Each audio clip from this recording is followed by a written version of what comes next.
Hi, everybody. I still want to continue on with gun violence in our schools and peer pressure and finding good friends. It's really been on my mind lately.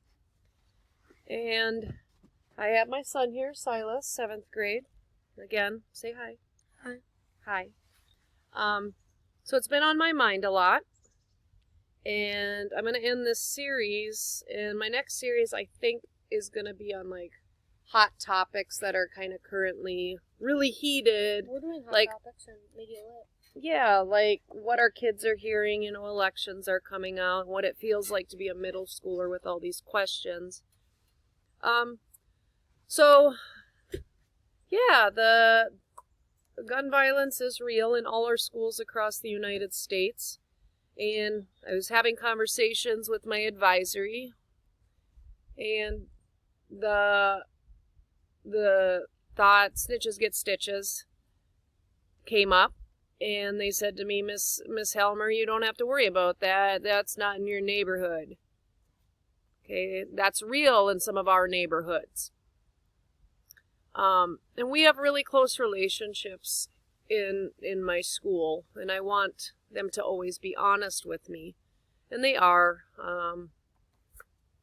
They said, white community doesn't have to deal with this. And we joke, I'm their white soccer mom. I wear my soccer mom outfits, and they laugh too. But they know I care and I love them. But I also argue against them. And I say, I think gun violence is an American issue. And a lot of our shooters are white males, okay, and they're confused and sad and angry, and so I tell them I do think it's important across the United States, and it does impact me. It impacts you too. It impacts all of us. So yeah, I want to talk about it openly, and I want to talk about it with you. So the Snitches Get Stitches part, a lot of my students say they won't tell if one of their friends or somebody they knows has a gun, because that's just street cred. Like, you just don't do that. You're surviving. You're saving your own life by not snitching on somebody. But I said, I think that's wrong. I say I would rather save a lot of people than save myself. But that's me. That's my beliefs. So we have that conversation openly, and I know you might be thinking these kids are too young, but in middle school, this is a reality. So I want to talk to you a little bit.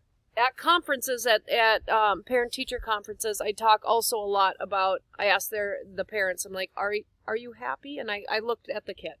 Okay, I want you to all bring your kids to conferences if you can. Do I have to go to conferences? Oh yes, I practice what I preach. Are you happy? No. I have to go to conferences. In general, Silas, are you a pretty happy kid? No. Why not? I got a shot. Baby good. Stop. Yes. Yes. And I always ask, and I think parents, you need to ask these questions too. This is not just a teacher thing.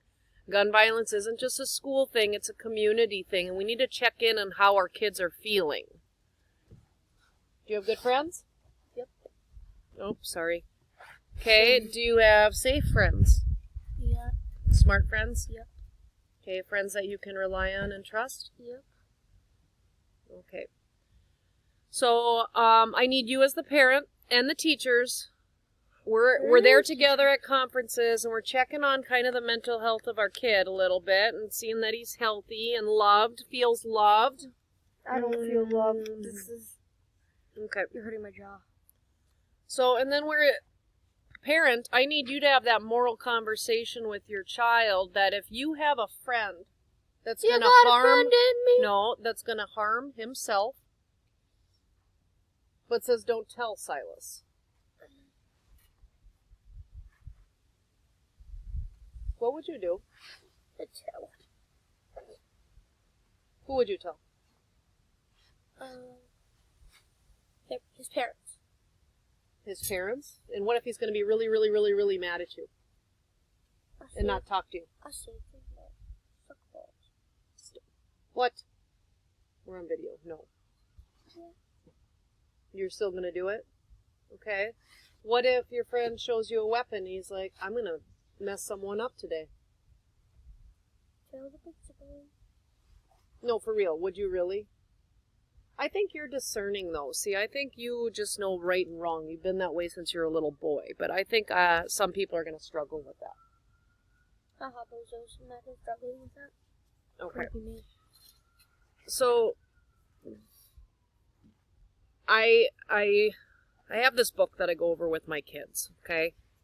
I'm Christian, but there's other books out there too. Solomon Says devotional. So we go through this every week, and a lot of it has based off of Proverbs, and just there's some good advice in there, like finding good friends, being loyal. That was the one thing we had today, right? When you say you're going to do something, you follow through. So at conferences, have a discussion not only about grades and academics. Have a conversation about just their general well-being. Hey, where are you going? I'm not done. Are you happy? Who are your friends? Have you chosen good friends? And then parents, I need you to take it to that next level and have these moral discussions at home. If a friend is in trouble or is going to harm themselves or somebody else, what would you do? And parents, you need to be a direct instructor and say, you should tell an adult, a trusted adult at this age. The snitches get stitches. It scares me. It would scare me to have that mentality. It scares me that some of our kids feel like that. And it really is sad to me that there's no trust. And I know there's different layers on it. I know, but it's been a really sad discussion for me to hear them say that. Okay, so I'm wrapping this up. Have conversations with your kids about these tough issues and friends and making choices at this age. Good choices and good friendships. No. Okay. All right. Say bye. Bye.